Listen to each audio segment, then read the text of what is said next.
Hiya Craig, great to meet up with you at the range again the other day and do some further work on your swing. Things are progressing nicely. You can see there at the top of the backswing, much more centred, much better extension, and the weight's certainly not drifting off the golf ball like in previous visits, so good work on that.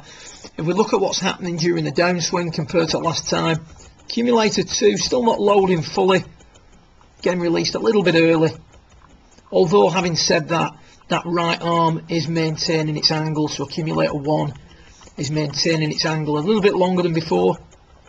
As a result, the elbow not quite as far away from the side at that point as in previous visits, but still we would want to see that arm much more tucked in coming into the golf ball.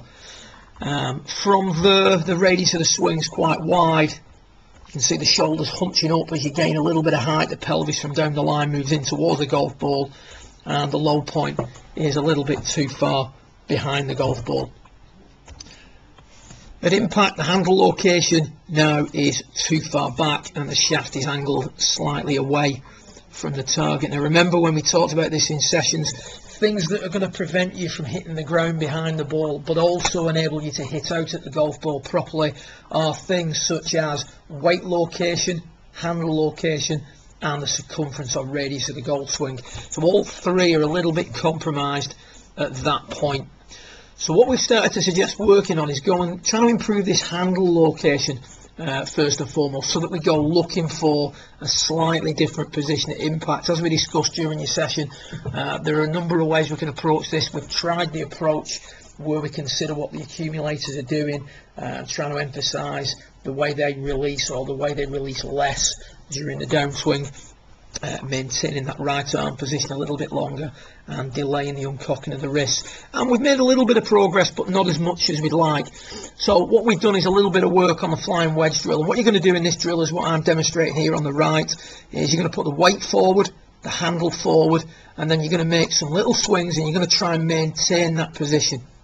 Now the idea is that by emphasising the position of the handle at setup and then trying to maintain that position through the ball, you can see the handle leading the club head through the hitting area.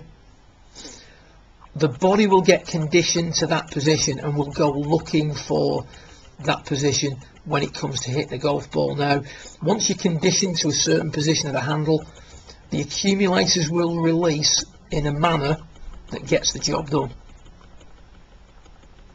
So it's a sort of chicken and egg scenario. Do we work on the accumulators to improve the handle location? In this instance, we're going to work on the handle location and try and help that improve the way the accumulators release. So we've done a little bit of work on that. About 20 minutes in, we start to see some slight improvements. You can see there the shaft loads a little bit more from P4 to P5. As we're coming into the hitting area, the right elbow now is not quite as far away from the side as with your previous swing. And then as you're coming into the impact area, you can see that the handle location is a touch further forward.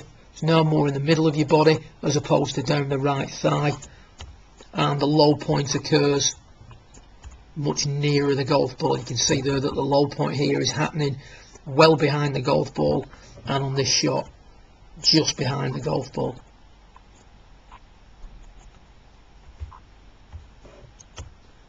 Certainly a progression there of your swing coming through during the lesson. You see the difference in the move through the golf ball as well, much less of an overtaking of the left arm with the shaft of the club, which is a sign that the body's continuing to turn in a circle in a much more appropriate manner.